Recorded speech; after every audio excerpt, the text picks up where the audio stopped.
खूंखार दानव। एक गांव में एक बड्ढे ही खूंखार दानव ने अपना आतंक फैला रखा था।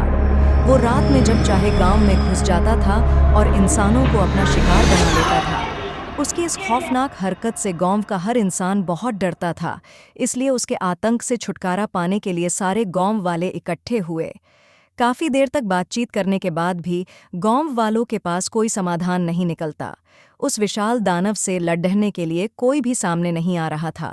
दानव के सिर्फ नाम से ही गांव वालों के बीच दहशत फैल जाती थी, इसीलिए उससे टकराने की हिम्मत कोई भी जुटा नहीं पा रहा था। बिना किसी समाधान के ही सारे गांव वाले अपने अपने घर निकल जाते हैं। रोज की तरह खूंखार दानव गांव में आता है। उसकी आहट सुनते ही सब अपने अपने घरों के दरवाजे बंद करके छुप जाते हैं। दानव ताज़ा मांस की तलाश में गांव के चक्कर लगाने लगता है, तभी उसको इंसानी मांस की सुगंध आई। इंसान की सुगंध सूंघते सूंघते दानव जंगल की ओर निकल जाता है। वहां जाकर वो देखता एक आदमी पेड़ के नीचे सो रहा है। उसे देख दानव बहुत खुश होता है। इतने में वो आदमी उठ जाता है और अपने सामने इतने विशाल दानव को देखकर घबरा जाता है और अपनी जान की भीख मांगने लगता है। जब उसे समझ आ जाता है कि दानव उसे छोड़ेगा नहीं, तो वो उससे बचने के उपाय के बारे में सोचने लगता है। थोड़ी देर बाद उसे अपने दादी के सिखाए गए मंत्रों की याद आती है, जिससे वो किसी की भी आंखों में जलन उत्पन्न कर सकता था। तभी उसने मंत्रों को इस्तेमाल करने की सोची। हो जाए इस दानव की नसों में हलचल और हलचल से उत्पन्न हो इसकी आंखों में जलन। आदमी के मंत्र पढ़ते ही दानव की आंखों में जलन होने लगती है और वो जोर जोर से चिल्लाने लगता है। उसकी आवाज़ गांव तक पहुंच जाती है और सभी गांव वाले डरते डरते जंगल में आ जाते हैं। जब वो सारे वहां पहुंचते हैं तो दानव की बुरी हालत देख वो सब हैरान हो जाते हैं। इतने में वो दानव वहां से दुम दबाकर भाग जाता है। तभी गांव वाले उस आदमी से उसके बारे में पूछते हैं, जिस पर वो कहता है, मैं व्यापार के लिए पास के ही गांव से आया हूँ। मैं शहर जा रहा था।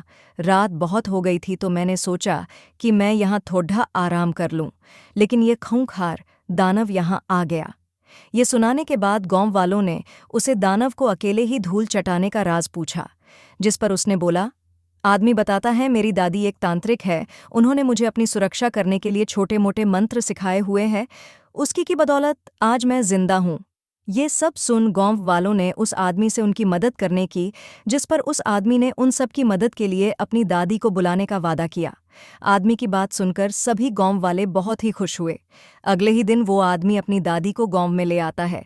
गांव वालों सारी बातें सुन दादी ने बोला, दादी कहती हैं आप सबको आज रात को मिलकर एक बड़ा यज्ञ करना पड़ेगा। उस यज्ञ को करने पर उस दानव की ताकतें कम हो जाएंगी, उसके बाद मैं सब संभाल लूंगी। दादी की बात मानकर सब रात में यज्ञ करने की तैयारी शुरू कर देते हैं।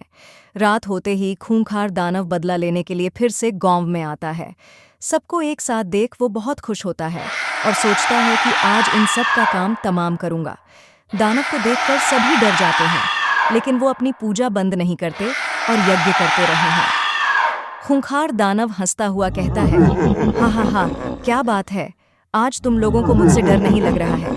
हाँ हाँ, कोई नहीं, जब मैं एक एक करके तुम लोगों को खाना शुरू करूंगा तब तुम लोगों को पता चलेगा। लेकिन जैसे ही दानव उनके पास जाता है तो उसकी शक्तियां कमजोर पड़ने लगती हैं, जिस वजह से उसका शरीर हिल भी नहीं पाता और वही गिर जाता है।